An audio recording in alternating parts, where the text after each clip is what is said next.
오늘 하루도 하나님 주시는 힘으로 더위를 잘 이겨내시기를 바랍니다. 오늘은 원초적 신앙을 가져야 합니다 라는 제목으로 하나님 말씀을 나눕니다. 그리스도인들의 신앙의 초점은 예수 그리스도에게 있습니다. 예수 그리스도에게 있다는 말은 예수님의 십자가와 부활에 있다는 뜻입니다. 그런데 십자가와 부활이 아닌 예수님의 삶과 생애에 초점을 맞추게 되면 어떤 일이 일어나게 되냐면 율법주의와 도덕주의에 빠지게 됩니다. 우리는 예수님께 맞춰야 돼요. 그래서 예수님을 우리의 모델로 삼아야 되지만 죄 없으신 예수님처럼 우리가 똑같이 살아갈 수는 없습니다. 그렇지 않겠어요? 예수님과 우리가 어떻게 똑같이 살아갈 수 있겠습니까? 불가능한 일입니다. 이게 복음 같지만 이것은 엄밀히 말하면 복음이 아닙니다. 예수님의 삶과 생애만을 보며 그대로 똑같이 살아가는 것은 사실은 복음이 아니에요. 이거는 디다케입니다. 복음이 되려면 예수님의 십자가 죽음과 부활에 대해서 우리가 생각하고 고민하고 그걸 우리 가운데 받아들이는 것을 우리는 복음이라고 말합니다. 이걸 신학적인 용어로 케르그마적 복음이라고 말하고요, 사도행적 고백이라고 말합니다. 이것을 또 다른 말로 하면 원초적인 신앙이라고 말할 수 있습니다. 예수 그리스도의 죽음과 부활에 우리의 신앙에 맞춰져 있다는 것은 이것은 내가 믿고 받아들이는 것입니다. 이것 똑같이 내가 살아나는 것이 아니라는 거죠. 예수님의 삶과 생애로 우리는 살아갈 수가 없어요. 그러나 예수님의 죽음과 부활을 우리 삶 가운데에 받아들이고 그걸 인정하고 그걸 고백하는 것입니다. 내가 그것을 믿음으로 받아들이고 고백하고 선언하는 것이지, 예수님께서 십자가에서 죽으셨을 때 나도 십자가에서 죽었다라고 고백하는 것이지, 바로 이것이 바로 원초적 신앙이라는 것입니다. 또한 나도 예수님께서 부활하셨을 때 나도 함께 부활했다라고 고백하는 것이, 이것이 원초적인 고백입니다. 사랑하는 성도 여러분, 이것이 바로 우리가 가져야 할 진짜 고백인 것입니다. 여러분, 예수님처럼 살아서 우리가 천국 가는 것입니까? 아니잖아요. 예수님의 십자가 죽음과 부활을 믿어야 우리가 천국 가고 그것이 믿음이 되는 것입니다. 그리고 예수님을 따라 일평생 성화의 삶을 살다가 이 땅을 떠나가면 되는 것입니다. 할렐루야. 그래서 디다케의 복음은요, 순전한 복음이라고 말할 수가 없습니다. 오히려 케르그마적인 예수님의 죽음과 부활을 믿는 것이 온전한 복음이고 그것이 원초적인 신앙이라고 하는 사실입니다. 그래서 사도 바울은 말합니다. 나는 그리스도와 함께 못 박혔다라고 그렇게 말을 합니다. 예수님의 죽음을 자기의 죽음으로 받아들인 것이죠. 그리고 사도 바울은 말합니다. 십자가 외에는 나는 자랑하지 않겠다라고 말합니다. 여러분, 이것이 근본적인 신앙이고요, 원초적인 신앙입니다. 내가 예수님을 믿어서 복받아서 내 소원 성취하는 것, 그 문제가 아니라는 것입니다. 그거는 사실 복음이 아니에요. 그것은 주어질 수도 있고 안 주어질 수도 있습니다. 그것은 하나님께서 그 외에 주시는 것이에요. 예수님이 십자가에 죽으셨을 때 나도 죽은 것이며 예수님이 부활하실 때 나도 함께 사는 것이 바로 복음이고 원초적 신앙임을 여러분 잊지 마시기를 바랍니다. 그러면 이 원초적인 신앙을 무너뜨리는 두 가지 이단을 여러분에게 소개합니다. 사탄은요, 아무거나 우리를 건드리는 게 아닙니다. 이런 원초적인 신앙을요, 사탄이 건드립니다.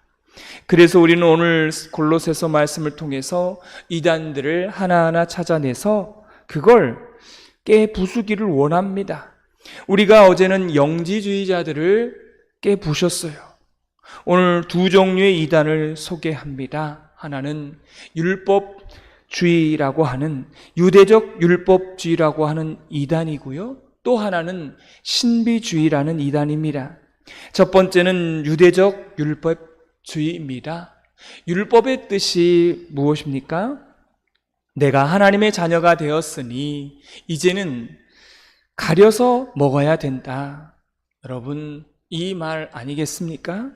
율법의 본래의 뜻은 내가 하나님의 자녀가 되었으니 가려 먹어야 된다. 가려서 지켜야 된다. 이런 뜻입니다. 다시 거꾸로 하면 이렇게 말할 수 있어요. 가려 먹어서 하나님의 자녀가 된 게 아니라는 것입니다. 먹고 안 먹고 보고 안 보고 지키고 안 지키고의 문제가 아니에요. 내가 이걸 했다고 해서 구원받는 게 아니라는 것입니다. 유대주의적 율법주의의 이단들은요, 율법을 지켜서 구원을 받았다라고 말합니다. 그래서 하나님의 자녀가 되었다라고 말해요. 오늘 성경에 보면 안식일이 나오지 않습니까? 우리 16절 말씀을 다 같이 읽도록 하겠습니다. 그러므로 먹고 마시는 것과 절기나 초하루나 안식일을 이유로 누구든지 너희를 비판하지 못하게 하라. 아멘. 여러분, 여기서 안식일의 정신이 나와 있지 않겠어요? 안식일의 정신이 무엇입니까? 하나님이 사람을 위해서 안식일을 주신 것입니다. 하나님을 위해서 만든 날이 아니라는 말이에요. 그러므로 안식일의 정신은 두 가지입니다. 하나님께서 사람의 유익함을 위해서 주셨고, 또 한 가지는 안식일에 하나님 안에서 쉼을 누리는 것을 위해서 안식일을 주셨습니다. 이것이 안식일의 정신이에요. 그리고 그 안식일에 하나님을 위해서, 복음을 위해서 우리가 무엇인가를 하는 것이 안식일의 정신입니다. 그러나 유대적 율법주의가 뭐라고 말했습니까? 안식일을 지켜야 구원을 받을 수 있다라고 했습니다. 안식일을 지켜야만 하나님의 자녀가 될 수 있다는 거예요. 하나님을 위해서 안식일이 존재한다라고 말합니다. 하나님 안에서 쉼은 없어지고 하나님을 향한 의무만 남아 있는 것이 바로 이런 모습을 보게 되는 것입니다. 이게 바로 유대적 율법주의고 이게 이단인 것입니다. 이 골로새 교회 안에 이 원초적인 신앙을 무너뜨리는 이단들이 바로 유대적 율법주의자들이었습니다. 사도 바울은 말하죠. 예수 그리스도와 함께 내가 십자가에 죽었다라고 말합니다. 여러분, 이 말의 뜻이 무엇입니까? 예수님이 십자가에 죽었습니다. 나도 그분과 더불어 함께 죽은 것입니다. 그러므로 세상과 죄와 율법으로부터 나도 죽은 거죠. 그러므로 율법이 나를 이제는 주장하지 못하는 것입니다. 여러분에게 묻습니다. 무기징역을 받은 사람이 있다라고 생각해 보세요. 이 무기징역을 받은 사람이 그 감옥에서 나올 수 있는 방법이 뭘까요? 딱 한 가지입니다. 뭡니까? 죽는 것입니다. 죽으면요, 형량이 사라지는 거예요. 여러분, 아무리 죄를 짓고 또 죄의 형량으로 사형을 받았다 할지라도 그 무기징역이 결국은 뭐예요? 죽으면 그 형량이 다 사라지게 되는 것입니다. 율법 아래 놓여 있어서 율법으로부터 벗어날 수가 있는 것입니다. 근데 그 율법으로부터 벗어날 수 있는 유일한 방법이 하나 있다는 것입니다. 그것이 예수님이 십자가에 죽으셨을 때 우리도 함께 죽는 것입니다. 할렐루야. 그래야 율법으로부터 벗어날 수 있다는 사실을 여러분 잊지 마시기를 바랍니다. 여러분, 유대적 율법주의자들, 그들은 본래 하나님을 잘 믿었던 사람이에요. 바리새인과 서기관들, 율법주의자들을 보십시오. 그들의 선한 동기가 있었어요. 처음에는 좋게 시작을 했어요. 그러나 그들은 율법을 지킴으로 구원을 받을 수 있다라고 생각하고 보상을 받겠다라고 생각을 했습니다. 그래서 위선을 떨었고 그들은 그래서 외식하는 사람이 되어버렸습니다. 이게 바로 성경의 대표적인 이단이 돼버린 거예요. 복음을 훼손시킨 사람이 되었습니다. 원초적 신앙을 무너뜨리는 사람이 되었습니다. 바로 이것이 율법주의자들의, 이단들의 한계였습니다. 그러므로 우리는 이 율법주의 이단을 이겨낼 수 있는 방법, 그 유일한 방법이 무엇이겠습니까? 딱 한 가지예요. 뭐라고 그랬습니까? 십자가에서 내가 예수님이 죽을 때 나도 죽는 것입니다. 십자가에서 나는 이미 죽었다. 그러니까 율법이 나를 주관하지 못한다. 나를 주관하시는 분은 누구예요? 오직 원초적인 신앙 대신 예수 그리스도밖에 없다라는 것입니다. 예수님의 십자가와 부활이 나를 주장한다라고 그렇게 고백해야 하는 것입니다. 여러분, 이것이 율법주의를 이겨낼 수 있는 유일한 방법입니다. 십자가에서 그리스도와 함께 죽는 것입니다. 오늘 성경의 두 번째 이단을 소개해요. 그것은 바로 신비주의입니다. 우리 18절을 다 같이 읽도록 하겠습니다. 아무도 꾸며낸 겸손과 천사 숭배를 이유로 너희를 정죄하지 못하게 하라. 그가 그 본 것에 의지하여 그 육신의 생각을 따라 헛되이 과장하고. 사랑하는 성도 여러분, 율법주의자들이 최고로 치는 선이 무엇입니까? 그것은 의예요. 율법주의자들은 의를 최고의 선으로 칩니다. 여러분, 이게 무슨 뜻이냐면 율법주의자들이 최고로 생각하는 것, 최고로 추구하는 게 바로 의라는 것입니다. 자기 행위를 통해서, 자기의 선행을 통해서, 자기의 그 예배를 통해서 의로움을 얻겠다라고 말하는 것입니다. 그럼 신비주의자들이 최고로 치는 선은 무엇일까요? 그것은 바로 체험입니다. 이걸 주관적 체험이라고 말하죠. 사랑하는 성도 여러분, 기독교는 체험의 종교입니다. 체험이 있어요.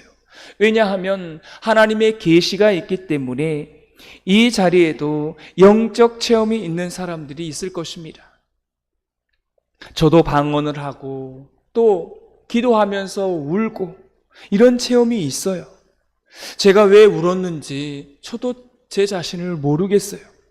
제 안에 계셨던 성령님께서 저를 위해서 탄식하셨고 저에게 그렇게 울도록 성령님께서 만드신 것입니다. 이게 체험이에요. 사람의 길은 다 이와 같은 체험, 계시와 체험의 부분이 있습니다. 이걸 인정해야 합니다. 체험할 수 있어요. 그러나 그 체험과 계시와 꿈이 하나님이 주신 것인가를 다시 확인해 보아야 하는 겁니다. 객관적으로 검증해 보아야 해요. 말씀으로 검증해 보아야 합니다. 분별되어야 된다는 것입니다. 왜 그렇습니까? 체험이라고 하는 것이 다 하나님이 주시는 체험이 아니기 때문에 그래요. 사탄이 주는 체험도 있습니다. 병고침도 마찬가지입니다. 하나님이 주시는 체험, 하나님이 주시는 그런 체험이 있는가 하면 사탄도 병 고치는 그런 체험을 줄 수가 있는 것입니다. 이와 같이 이게 하나님이 주신 것인가 사탄이 주신 것인가 준 것인가 분별해야 한다는 것입니다. 성령님의 사람이 되려면 성령을 통하여서 분별돼야 된다는 것이죠. 오늘 18절에 그가 본 것에 의지하여, 이 신비주의자들은요, 이 체험주의자들은요, 약점이 있습니다. 그게 뭐냐면 주관적 체험을 항상 의지한다는 것입니다. 그가 본 것에 의지하여 남의 체험은 별로 중요하지 않습니다. 내 체험만을 절대적으로 여겨요. 신비주의는요, 그러므로 자기의 주관적 체험을 가지고 있습니다. 여기는 두 가지 오류를 범할 수가 있어요. 첫 번째는 18절에 보니까 헛된 과정이 있다라고 말합니다.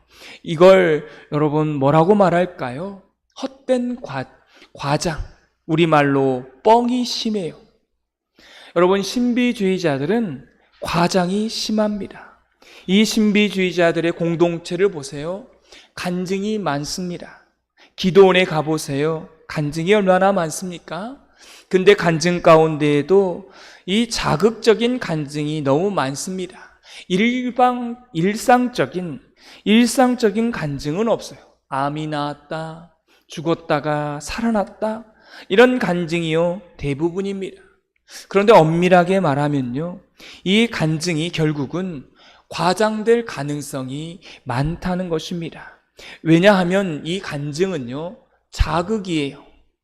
그래서 점점 센 자극이 필요하게 된 것입니다.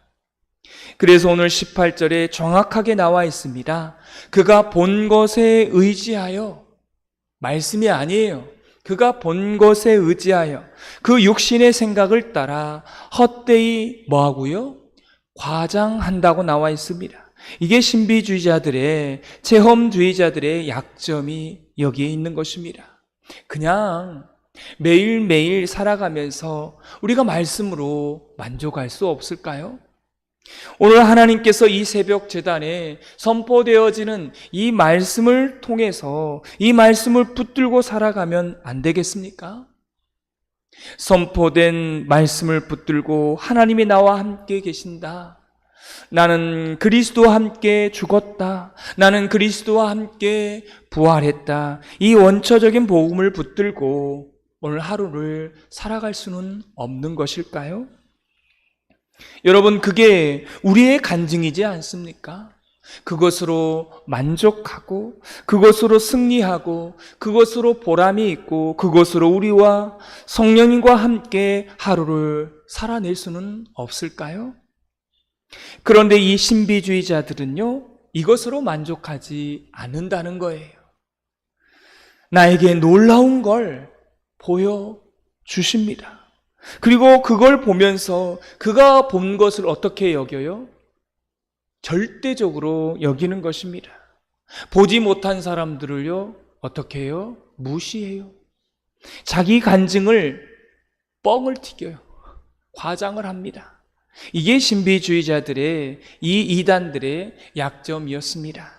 또 한 가지 결정적인 신비주의자들의 문제가 있습니다. 19절에 보니까 머리를 붙들지 아니하는지라 라고 나옵니다. 여러분, 신비주의자들은 머리를 붙들지 않아요. 머리 대신 예수님은 없는 것입니다. 예수님은 사라져 버렸어요. 이게 신비주의자들의 문제입니다. 그래서 그들은 어디에 빠지게 됩니까? 오늘 성경에 보면 천사 숭배에 빠져요. 여러분, 이게 얼마나 아이러니한 일입니까? 여러분, 천사는 어떤 존재예요? 천사는 우리를 섬기도록 하나님이 만드신 것입니다. 근데 사람들이 천사를 섬기고 있다는 것입니다. 이 신비주의자들을 보십시오. 신비주의자들의 가슴이 허한 겁니다. 그 가슴에 허하니까, 예수님이 사라져 버리니까 대신 뭔가를 섬겨야 되니까 뭘 섬기는 거예요? 천사를 숭배하는 것입니다. 사랑하는 성도 여러분, 이와 같이 신비주의자들의 이단을 깨 부수기 위해서는 허풍을 우리가 떨지 않아야 하고 과장을 하지 않도록 기도하셔야 합니다. 우리도 이런 사람이 될 수 있는 거예요. 그리고 오늘 주신 말씀처럼 체험을, 어떤 꿈을 절대적으로 여기지 마시고요, 천사 숭배에 빠지지 않기를 바랍니다. 그러면 오늘 말씀은 말합니다. 우리가 추구해야 될 최고의 선이 무엇일까요? 그것은 19절 후반절에 나와 있습니다. 온 몸이 머리로 말미암아 마디와 힘줄로 공급함을 받고 연합하여 하나님이 자라게 하심으로 자라느니라.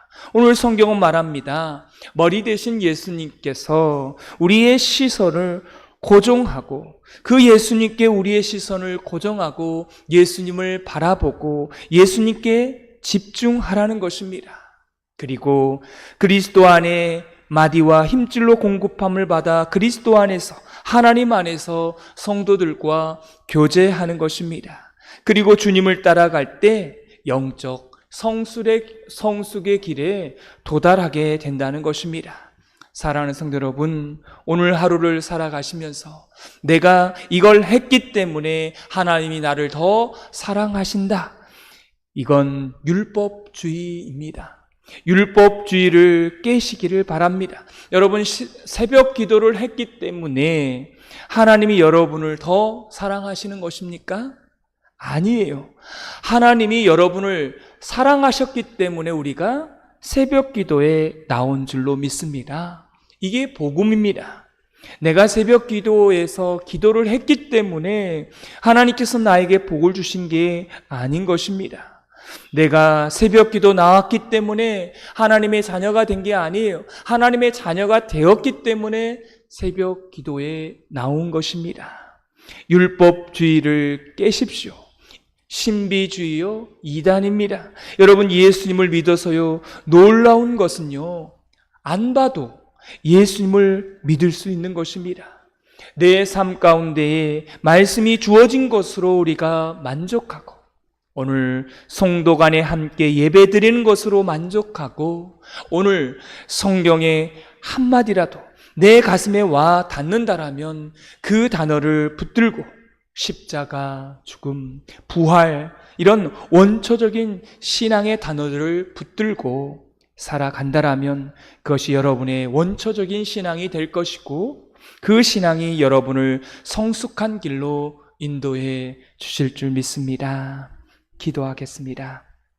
하나님 아버지, 우리에게 원초적 신앙을 붙들고 우리 안에 여러 가지 이단의 것들을 부수고 주님을 온전히 믿는 신앙 되게 하여 주옵소서. 예수님이 십자가에 죽을 때 나도 함께 죽고 그렇게 될 때에 율법주의로부터 우리가 벗어날 수 있고 예수님이 부활할 때에 나도 함께 부활한다고 하는 이 원초적인 신앙, 이 고백으로 우리가 율법주의와 신비주의의 이단을 부술 수 있는 그 이단에 빠지지 않는 사탄의 공격에 빠지지 않는 저희들 되게 하여 주옵소서. 오늘 하루도 우리가 살아갈 때에 하나님께서 우리와 함께 하시고 하나님의 자녀가 되었다는 그 이유 하나로 기뻐하며 예수님이 주신 이 말씀을 붙들고 하루를 살아갈 때에 온전히 우리의 신앙이 원초적 신앙을 고백하고 살아갈 때에 또 우리의 믿음이 더욱더 성숙한 길로 나아갈 줄 믿사오니 오늘 하루도 이 신앙 붙들고 살아가게 하여 주옵소서. 예수님의 이름으로 기도드리옵나이다. 아멘. 하늘에 계신